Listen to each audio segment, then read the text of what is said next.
Hi guys, welcome to Cine Chintu. Let's start our movie reviews with Harihara Veeramallu. Movie starts with bang title card man. స్టోరీలోకి వచ్చేస్తే how వేరా protects his సనాతన ధర్మం against Mughal. Top లో introduction, కుస్తీ fight and చార్నర్ fights బాగానే ఉంటాయి కానీ but the way they presented మాత్రం పూర్ మ్యాన్. ఆ VFX shots and action choreography అయితే చాలా ఆర్టిఫిషియల్ గా అనిపించింది. Overall okay first half. ఇంక సెకండ్ హాఫ్ కి వచ్చేస్తే సెకండ్ హాఫ్ లో టూ మెనీ అన్నెసరీ సీన్స్ మొత్తం అంతా గ్రీన్ స్క్రీన్ లోను ఏతోనూ చేసేసినట్టు అనిపిస్తుంది అండ్ ఆ ఎమోషన్ కూడా సరిగ్గా కనెక్ట్ అవ్వలేదు. థ్రిల్లింగ్ సీన్స్ అయితే టూ వరస్ట్ అండ్ టెంపుల్ దగ్గర ఒక షార్ట్ ఉంటుంది, దాని గురించి ఎంత తక్కువ మాట్లాడుకుంటే అంత మంచిది. క్లైమాక్స్ లో చౌకితానా అనే ప్లేస్ లో ఒక ఫైట్ ఉంటుంది, అది ఒక్కటే పాజిటివ్ అని చెప్పుకోవచ్చు సెకండ్ బట్టి. మిగతాదంతా స్క్రాప్. మ్యాక్స్ అయితే వామ్ అయిపోతుందిరా బాబు ఈ విఎఫ్ఎక్స్ అనిపిస్తుంది.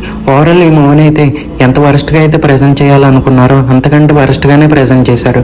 క్రెడిట్ గోస్ టు జ్యోతి కృష్ణ గారు. ఫ్యాన్స్ కి కొన్ని సీన్స్ అయితే మంచి హైన్ అయితే ఇస్తాయి. కీరవాణి వాస్ ఆన్ ఫైర్ అని అయితే చెప్పొచ్చు. ఫస్ట్ నుండి లాస్ట్ వరకు కొడతానే ఉంటారు.